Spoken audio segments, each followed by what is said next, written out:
Finally ভাই আমাদের বই দেখতে যাওয়ার প্ল্যানটা সাকসেসফুল হবে। হ্যাঁ ঠিক বলেছিস ভাই, এক্সাইটমেন্টে তো আবার ঘুমিয়ে আসবে না আজকে।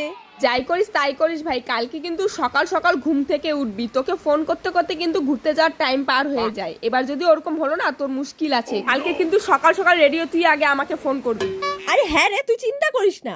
ঠিক আছে, মনে থাকে জানো। আমি গেলাম।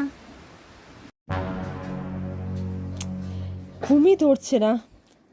কটা বাজে? হ্যাঁ মোটে 2:30 বাজে। এ ভগবান, সকাল কখন হবে?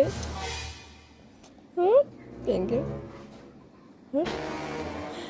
ঘুমই ধরছে না, কি করি? হ্যাঁ, ঘুম যখন ধরছেই না, তাহলে আমি আমার ড্রেসগুলো পরে দেখি কেমন লাগে আমাকে। বাহ, ভালোই তো লাগছে আমাকে এই প্যান্ট টপটাতে। যাই হোক, পূজাকে একটু ভিডিও কল করি, কল করে ওকে দেখাই যে দেখ আমি কত তাড়াতাড়ি উঠে গেছি আজকে।